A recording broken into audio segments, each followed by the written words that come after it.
নমস্কার বন্ধুরা, শ্রেয়সীর রান্নাঘরে আপনাদের স্বাগত জানাই। আজ আমি বানাচ্ছি মটর পনির। অনেক সময় আমাদের মাছ বা মাংস খেতে ইচ্ছে করে না, তখন যদি এইভাবে রান্না করা যায় আমার মনে হয় বাড়ির সকলেই খুব পছন্দ করবে। তো চলুন বন্ধুরা দেখে নিই রান্নাটা।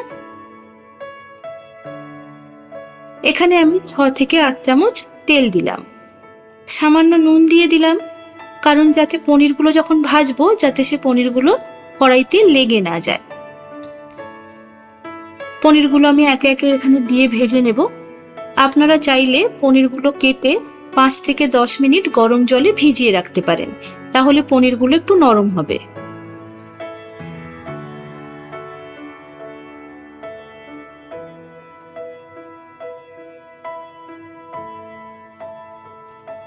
এইভাবে সামান্য পনিরগুলোকে ভেজে আমি তুলে নেব।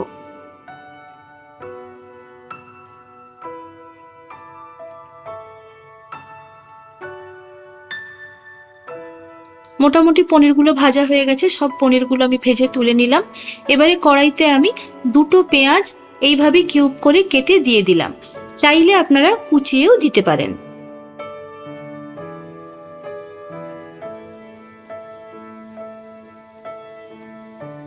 একটু সামান্য নেড়ে আমি এখানে দুটো কাঁচা লঙ্কা দিয়ে দিলাম। আপনারা যদি একটু ঝাল ঝাল খেতে চান তাহলে কাঁচা লঙ্কা আর একটু পরিমাণ অ্যাড করতে পারেন। এরপর একটা গোটা রসুনের কোয়া,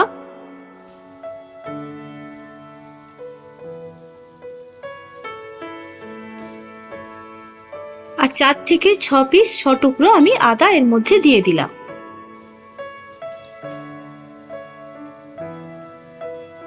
দিয়ে কিছুক্ষণ নাড়তে থাকবো। এরপর আমি 3টে টমেটো কুচি করে এখানে দিয়ে দিয়েছি। এবারে সব মশলাগুলোই আমি একটু ভালো করে নেড়ে নেব। সামান্য নুন দিয়ে দিলাম।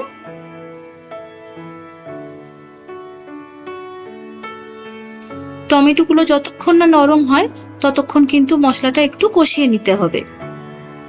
এরপর এই মশলাটা নামিয়ে ঠান্ডা করে এর একটা স্মুথ পেস্ট বানিয়ে ফেলতে হবে।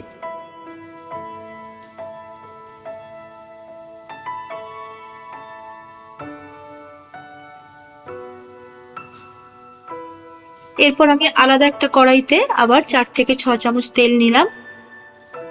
এখানে কাঁচা লঙ্কা ফোড়ন দিলাম, তেজপাতা দিলাম,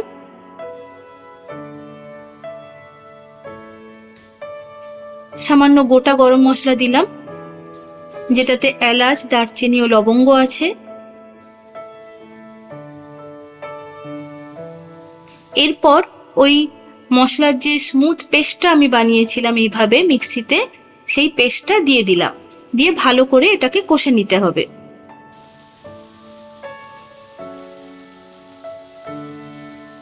বাটির গায়ে লেগে থাকা মশলাটুকুও দিয়ে দিলাম।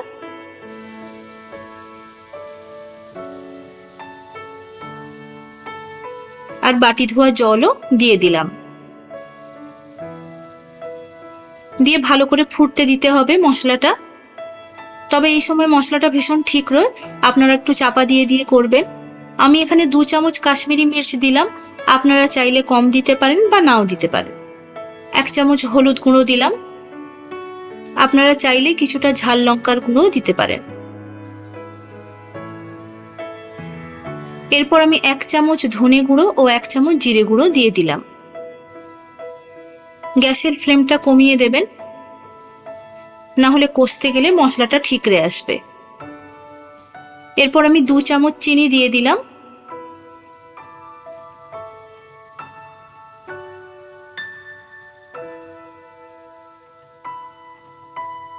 পরিমাণ মতো নুন দিয়ে দিলাম,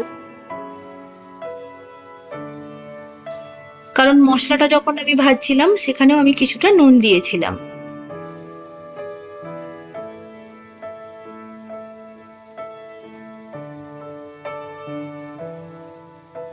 এইভাবে কষে কষে যখন তেল ছেড়ে আসবে মশলাটাতে, তখন আমি পরিমাণ মতো জল দিয়েছি।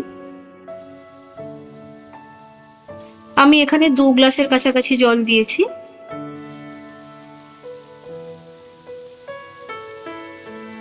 এরপর আমি এখানে 200 গ্রাম মতো কড়াইশুঁটি দিয়েছি বা মটর দিয়েছি, যেটাই হোক। এরপর 1 চামচ গরম মশলা গুঁড়ো দিয়ে দিলাম। যদি শীতকাল হয় মটরশুঁটি তো পাওয়াই যায়, আর না হলে এখন তো ফ্রোজেন মটর সারা বছরই পাওয়া যায়। এরপর আমি 50 গ্রাম ফ্রেশ ক্রিম দিয়ে দিলাম।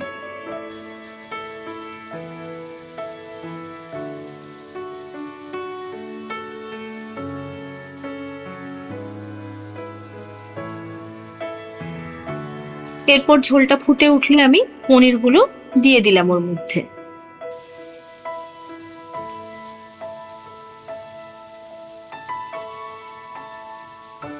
সামান্য কসুরি মেথি দিয়ে দিলাম।